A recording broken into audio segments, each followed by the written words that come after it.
শীতকাল সম্পর্কে দুটো কথা বলে দিয়ে আপনার উপকার হবে ইনশাল্লাহ, আমাদের উপকার হবে ইনশাল্লাহ। একটা হাদিসে আসে শীতকালটা হচ্ছে মুমিনদের জন্য গনিমত। মুমিনদের জন্য কি গনিমত? মানে হচ্ছে একটা সম্পদ, যে সম্পদটা যুদ্ধ করে লব্ধ করতে হয়, কিন্তু এখানে কোনো যুদ্ধের প্রয়োজনই হচ্ছে না। গনিমত, উপহার, গিফট। কিরকম? শীতকালে রাতটা হয় লম্বা, রাতি হয় লম্বা, হয় না? এতে করে সারা রাত আপনি অনেক ইবাদত করতে পারবেন। আর দিনটা হয় ছোট, দিনটা ছোট হয় না? এতে করে আপনি দিনের বেলা সওম বা রোজা রাখতে পারবেন। শীতকাল আসলেই সাহাবীরা বলতেন আহলান সাহলান, শীতকালকে বলতেন আহলান সাহলান, শীতকাল তুমি এসেছো আলহামদুলিল্লাহ। এখন রাত্রেবেলা হে কোরআনওয়ালারা তোমরা উঠে যাও এবং কোরআন তেলাওয়াত করতে থাকো, এবং দিনের বেলা তোমরা সওম পালন করতে থাকো আলহামদুলিল্লাহ। তো শীতের রাতটা কাজে লাগাতে পারি না আমরা?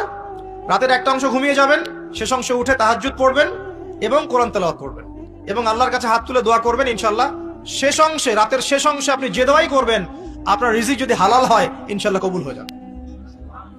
শীতকালকে কাজে লাগান। আবার দিনটা হয় ছোট, তাই দিনের বেলা আপনি সওম বা রোজা রাখতে পারবেন। আল্লাহ পাক তৌফিক দান করুন। শীতকাল সম্পর্কে একটা এরকম বর্ণনা আছে, যখন কঠিন শীত আসবে তখন ওই শীতটা থেকে একটা আশ্রয় প্রার্থনা করতে হয় আল্লাহর কাছে, আল্লাহ এই কঠিন শীত থেকে আমাকে বাঁচাও। কারণ কি জানেন? কারণ হচ্ছে জাহান্নাম বছরে 2টা নিঃশ্বাস ছাড়ে। কয়টা নিঃশ্বাস? একটা নিঃশ্বাস গ্রীষ্মকালে যখন প্রচন্ড দাবদাহ চলে, ওইটা হচ্ছে জাহান্নামের নিঃশ্বাসের ফসল। ওই প্রভাবে পৃথিবীতে এরকম দাবদাহ চলে। এই সায়েন্স বিশ্বাস করবে? করবে না। ওর বিশ্বাসের আমার যায় আসে না। আল্লাহ পাক বলেছেন সত্য, রাসূল বলেছেন সত্য। আরেকটা হচ্ছে শীতকালে যখন প্রচন্ড ঠান্ডা, তখন শীতকালে জাহান্নামের এমন একটা জায়গা আছে যেটা কিন্তু শীতল জায়গা।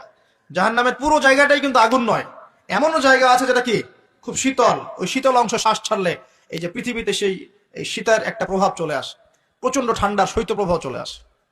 এটা হয়তো অনেকে বিশ্বাস করবে না, মনে করবে যে ধর্মান্ধ কথাবার্তা। হাদিসে আছে নবী সাল্লাল্লাহু আলাইহি ওয়াসাল্লাম বলেছেন, কে সত্যবাদী? এই পুরো সভ্যতা না রাসূল সাল্লাল্লাহু আলাইহি ওয়াসাল্লাম? এই বিশ্বের সমস্ত মানুষ সত্যবাদী বেশি না আল্লাহর রাসূল বেশি সত্যবাদী? বাস, আর কোনো দরকার আছে কথা? শীতকালটা কাজে লাগাই। এই শীতকালে আমি একটা